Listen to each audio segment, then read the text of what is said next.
Okay, so we're going to go over how to set up a reverse foot today. We're going to have to rework some of our hierarchy that we've already got, and we're going to add to it as well.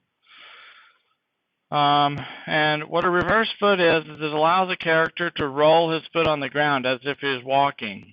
You know, if the foot's planted, but it's behind, and you move as you move forward, and the foot's planted, then the foot rolls up onto its toes and the ball of its foot, but the toes are still planted.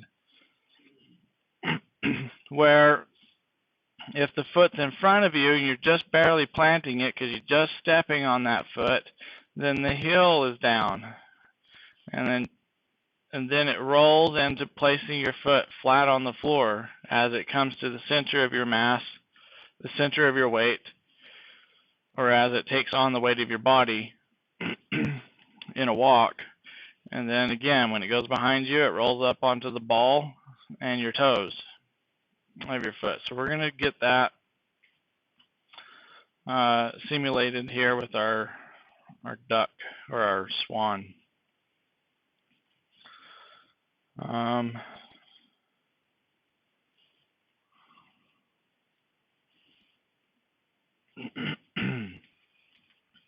Also, we should reintroduce our swan leg joints bones back into the hierarchy over here.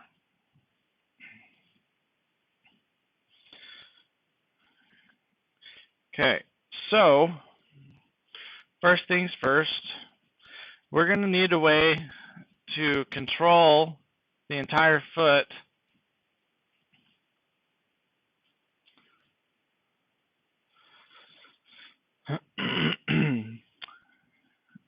I'm sorry, I'm trouble verbalizing this, but we need a way to roll the foot up onto the tip of the toe. Okay, so right now we have a whole bunch of joints in there, and that may not be the most useful way to do it. Let's just put it that way. So let's grab this ball.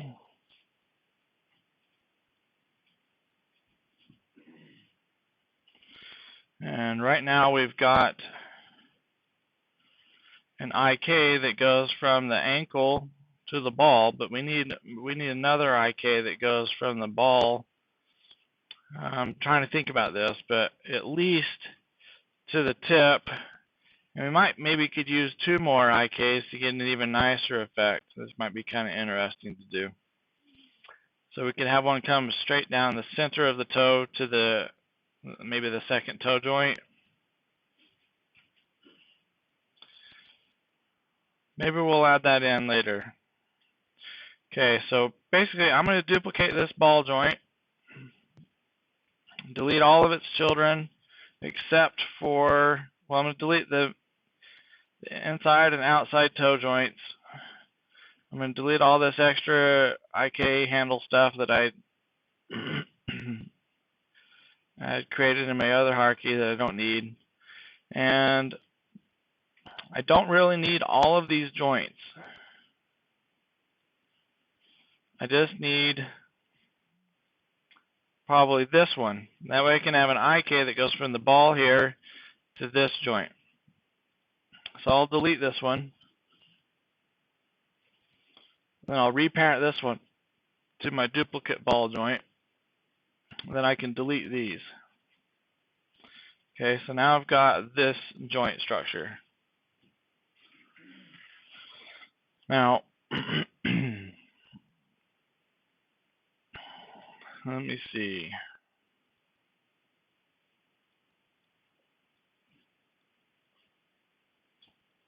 Yeah, we'll see how this works. I may decide, be forewarned, I may decide that this is not the best method. I haven't rigged bird feet before. So I'm going to unparent this. Well, I'm going to parent it to the IK leg setup. And we've already got a ball in there. So actually, let me just do this. Let me just grab this middle toe joint and I'll parent it to the ball IK joint. So I can get rid of this joint here for now. And middle toe 3, we need to rename this to middle toe 3 IK. And it needs to be a joint instead of bind now. Okay. Now, I'm going to create an IK handle between the ball and that toe. So, we go to skeleton, IK handle tool. This is going to be a single chain solver again. I'm going to select the ball and then the middle toe and create another IK handle. Okay. I need to rename my IK handle to toe. I can't remember my naming convention. _L _ IK handle. Let's see. And then my other IK handles are going to be here. Let's see, display hidden. Leg left, yeah. Okay, so I followed my naming convention. I'm going to parent that control to this IK handle, or the IK handle to that control, and then I can hide it. Minimize this, and I'm going to pull this control away from the body.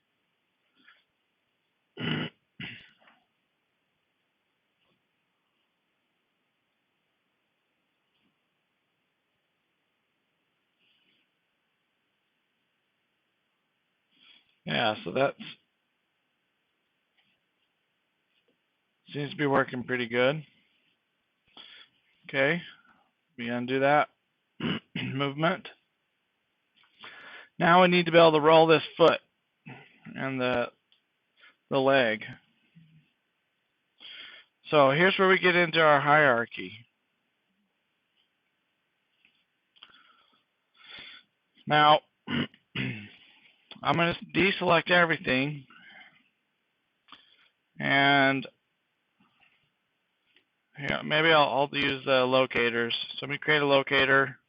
Normally, I just use empty groups to do this, so you know, instead of locators. So I would just press Control G on my keyboard, and I would have an empty group. You know, nothing, something that has no shape, but it has a space that it transforms in. But for tutorial purposes, I'll use locators so you guys can see stuff better. Okay.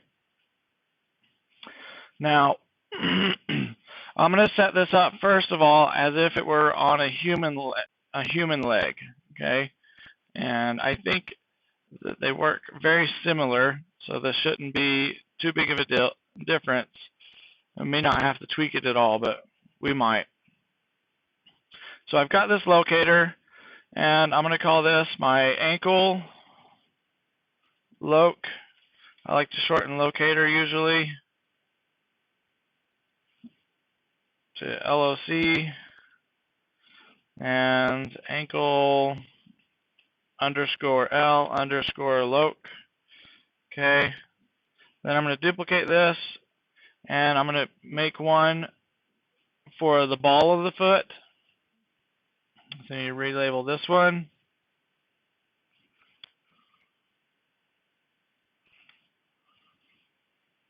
Ball. I'm going to duplicate it again, and now I'm going to make one for the toe.